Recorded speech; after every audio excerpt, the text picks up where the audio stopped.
Hello बच्चों, let us read the question first. What is meant by analogous organs? Taking a suitable example, explain how they support the theory of organic evolution.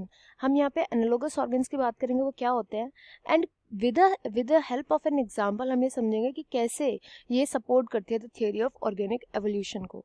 बहुत ही ज़्यादा important easy concept है, इसको हम समझेंगे analogous organs का. Analogous organs.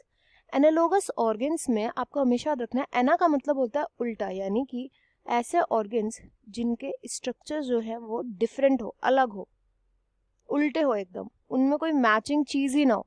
Structures जो है वो डिफरेंट होते हैं, बट यही डिफरेंट स्ट्रक्चर जो है वो फंक्शन सेम परफॉर्म करते हैं. अलग अलग स्ट्रक्चर होते हैं, वो फंक्शन सेम परफॉर्म करते हैं. जब हमें ये देखने को मिलेगा तो हम उन ऑर्गेन्स को बोलेंगे एनालोगस ऑर्गन. जैसे कि यहाँ पर एग्जाम्पल हो जाएगा, एग्जाम्पल के लिए हो जाएगा विंग्स. विंग्स किसके? दो ऑर्गेनिजम्स की हम बात करेंगे, wings of birds and wings of insects. ये दोनों के दोनों बिल्कुल अलग ग्रुप को बिलोंग करते हैं. बर्ड्स जो होते हैं वो कॉर्डेट्स होते हैं, वेयरएज इंसेक्ट्स जो होते हैं वो आर्थ्रोपोडा में आते हैं. दोनों के दोनों कंप्लीट ग्रुप्स को भी बिलोंग करते हैं, बट इनके जो ये डिफरेंट स्ट्रक्चर है, विंग जो होता है ना, इनके विंग का स्ट्रक्चर बहुत ही ज़्यादा डिफरेंट होता है. विंग का स्ट्रक्चर बहुत ही ज़्यादा डिफरेंट होता है, बट विंग्स का फंक्शन क्या होता है? फ्लाई करना.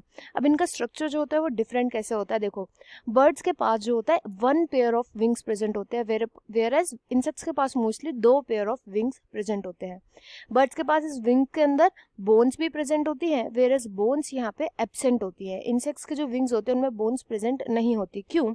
क्योंकि जो इंसेक्ट्स होते हैं ना, उनका बॉडी वेट काफ़ी लाइट होता है, तो अगर उनमें बोन सपोर्टेड ना भी हो विंग्स के अंदर तो इंसेक्ट्स इजीली उड़ जाते हैं, वैसे बर्ड्स नहीं उड़ पाते, उन्हें सपोर्ट चाहिए होता है उनके विंग्स के अंदर. तो ऐसे ही कई सारे डिफरेंसेस हैं जो विंग्स में प्रेजेंट है. स्ट्रक्चर यहाँ पे डिफरेंट हो गए विंग के, बट विंग्स का फंक्शन क्या होता है? सेम. दैट इज फ्लाई करने के पर्पज से वो यूज करे जाते हैं.